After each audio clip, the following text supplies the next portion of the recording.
कति डायमिटर भयो त त्यो डायमिटरको सर्कल लिनु पर्यो। त्यो डायमिटरको सर्कल लिनलाई पहिला मैले जस्ट अहिले के भने त सर्कललाई सर्कल डिभाइड गर्ने भने इक्वल कतिवटा पार्टमा त्यो 12 पार्टमा डिभाइड गर्यो।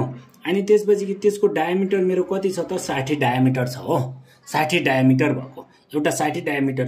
अब त्यसपछि गरे यो 1 देखि 7 अथवा हो यो पोइन्ट देखि यो पोइन्टसम्म मेरो के हुन्छ 60 डाय हुनु पर्यो, 60 mm हुनु पर्यो। अब यो पोइन्ट देखि यो पोइन्टसम्म 60, तर मैले पहिला अब सर्कल ड्रा गर्नलाई त रेडियस हुनु पर्यो। अब मेरो मैले के गर्ने त 30 cm भएको, सरी 30 mm भएको हो एउटा सर्कल हो यति, यो सर्कल डिभाइड गरेँ। अब त्यसलाई मैले कतिवटा पार्टमा त इक्वल 12 पार्टमा डिभाइड गर्यो। इक्वल 12 पार्टमा कति लिने त आर्क लिएर काट्ने। जस्तै यो रेडियस जति छ हो, एक जति रेडियस छ त्यही अनुसार यहाँ आर्क काट्ने, यतापट्टि पनि आर्क काट्यो। अब 1 मा बसेर अनि त्यसपछि यहाँ बसेर पनि यता काटे, अर्कोपट्टिबाट यहाँबाट पनि आर्क काट्यो।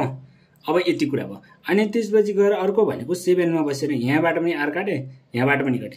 अब अर्को 4 मा बसेर पनि के गर्ने त आर्क काट्यो, यहाँ पनि काटे, यतापट्टिबाट पनि काटे। अब यो लाइनलाई चाहिँ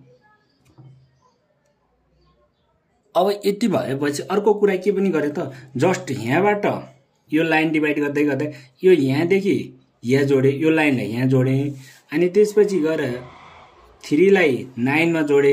अब यो कुरा भयो, स्केलले गर्दा पनि हुन्छ है यो लाइन जोड्ने कुरा। अब यहाँदेखि यहाँसम्म लाइन जोडे।